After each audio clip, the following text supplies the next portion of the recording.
الحمدللہ رب العالمین والعاقبۃ للمتقین والصلاۃ والسلام علی سیدنا و مولانا و شفیعنا و حبیبنا و رحیمنا و کریمنا و معیننا و مغیثنا و مأوانا و ملجانا سیدنا و مولانا محمد وعلى آلہ الطیبین الطاہرین و اصحابہ الہادین المہدیین و اولیاء امتہ و علماء جنتہ و سائر امتہ اجمعین، اما بعد واعوذ باللہ من الشیطان الرجیم، بسم اللہ الرحمن الرحیم۔ لقد جاءکم رسول من انفسکم صدق اللہ العظیم، ان اللہ و ملائکتہ یصلون علی النبی یا ایھا الذین آمنوا صلوا علیہ وسلموا تسلیما۔ الصلاۃ والسلام علیک یا سیدی یا رسول اللہ وعلی آلک واصحابک یا سیدی یا حبیب اللہ۔ الصلاۃ والسلام علیک یا سیدی یا امام القبلتین وعلی آلک واصحابک یا سیدی یا جد الحسن والحسین۔ واجب الاحترام معزز و محتشم سامعین حضرات، وقت کے دامن میں اتنی گنجائش ہے کیونکہ ابھی ختم شریف بھی ہوگا اور ہم نے نماز عصر بھی ابھی پڑھنی ہے، تو میں وقت کی قلت کو مد نظر رکھتے ہوئے چند منٹ آپ سے گفتگو کرنے کی کوشش کروں گا۔ قرآن مجید فرقان حمید کے ایک مقام سے میں نے تلاوت کا شرف حاصل کیا ہے۔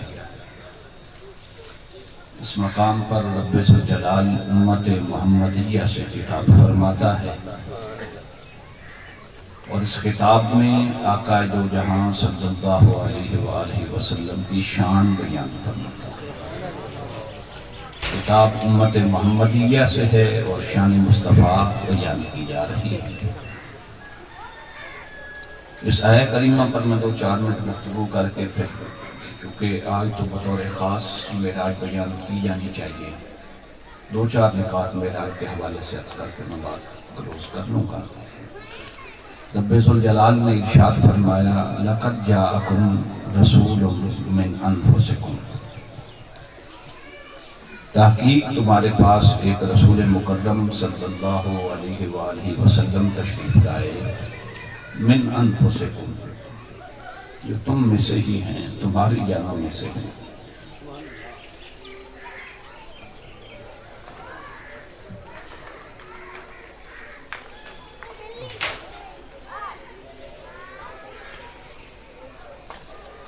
جو تمہاری جانوں میں سے ہیں۔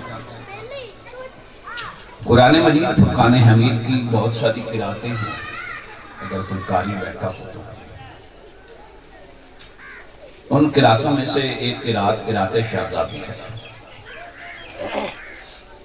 جس قرات میں ہم قرآن مجید کی عموماً تلاوت کرتے ہیں، جس اعراب کے ساتھ یہاں پاکستان میں چھپتا ہے، یہ قرات قریشی ہے۔ مگر اس کی ایک قرات شاذابی ہے، اور فقہائے کرام بیان فرماتے ہیں کہ قرات شاذہ کا یہ مقام ہے، اس کی یہ اتھینٹسٹی ہے۔ قرآن مجید فرقان حمید کو اس قرات شاذہ کے ساتھ آپ نماز میں تو تلاوت نہیں کر سکتے، مگر اگر قرآن مجید کی تفسیر کرنی ہو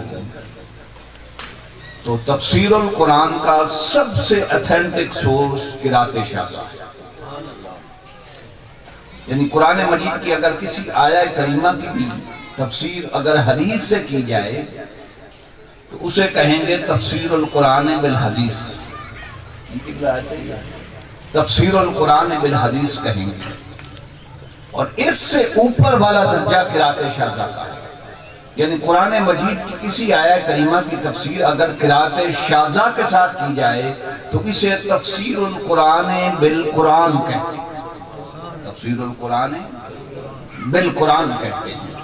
اب آئیے اس آیہ کریمہ کو قرأت شاذہ کے ساتھ تین معتبر ترین ہستیاں، تین اسلام کی اتھارٹیز، قرون اولیٰ کی اتھارٹیز تلاوت کی کرتی تھی۔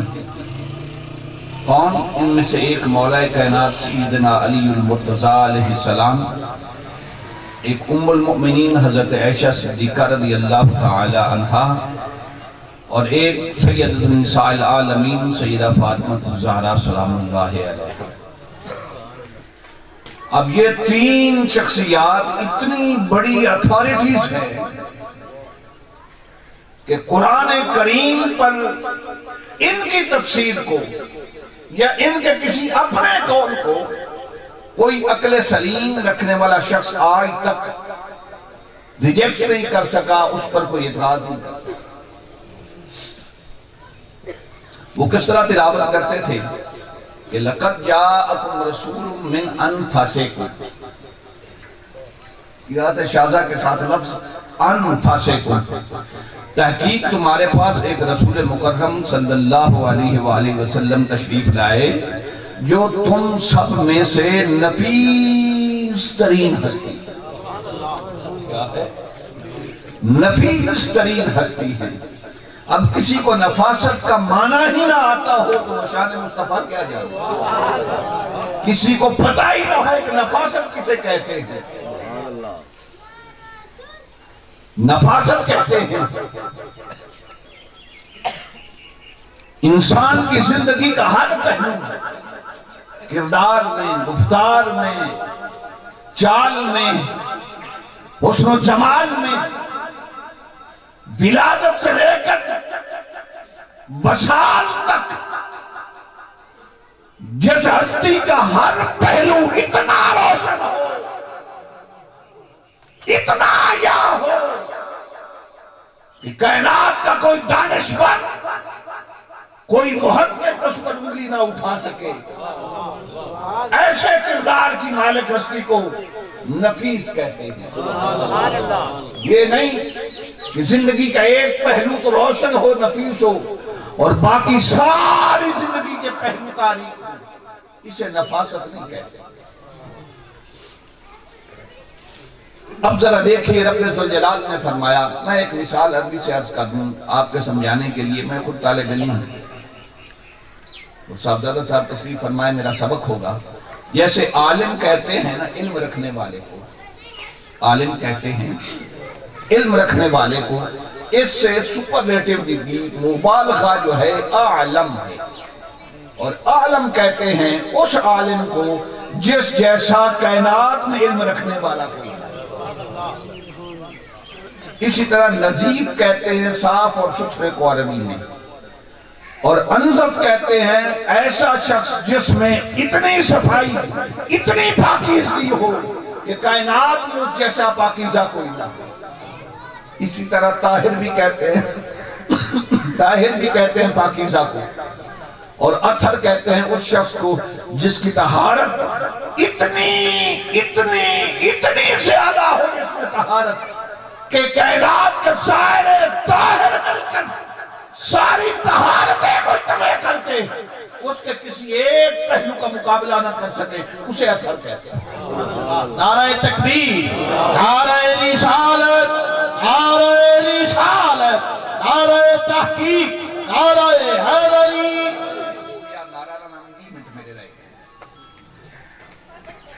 میں گھڑی ال تک نے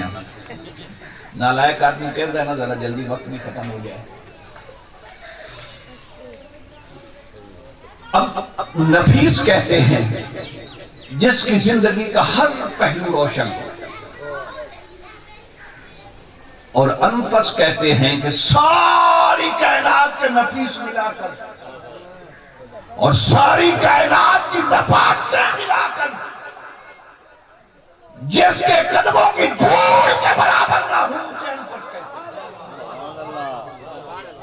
فرمایا لَقَدْ جَاءَكُمْ رَسُولٌ رسول کائنات والو تمہارے پاس میرے رسول مکرم جلوہ گر ہوئے کیا من انفسکم تم سب نفیسوں میں سے وہ ہستی نفیس ترین ہے ساری کائنات کی نفاستیں ایک طرف اس کے قدموں سے لگنے والی دھول کی نفاست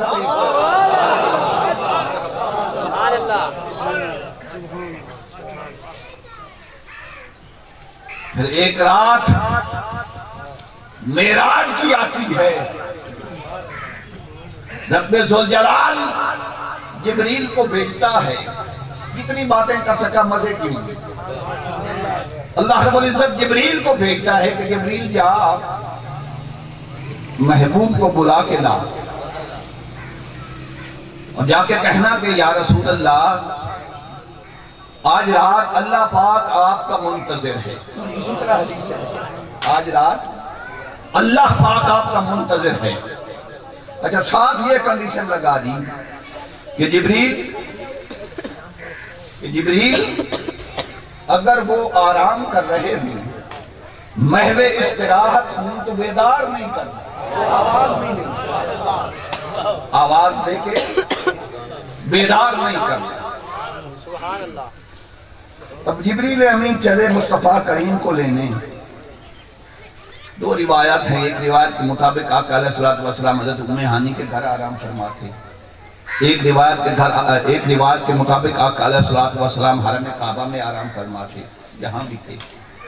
جبریل امین آئے دیکھا میرے آقا آرام فرما ہے اب اوپر سے منع ہے کہ آواز دے کے نہیں جگانا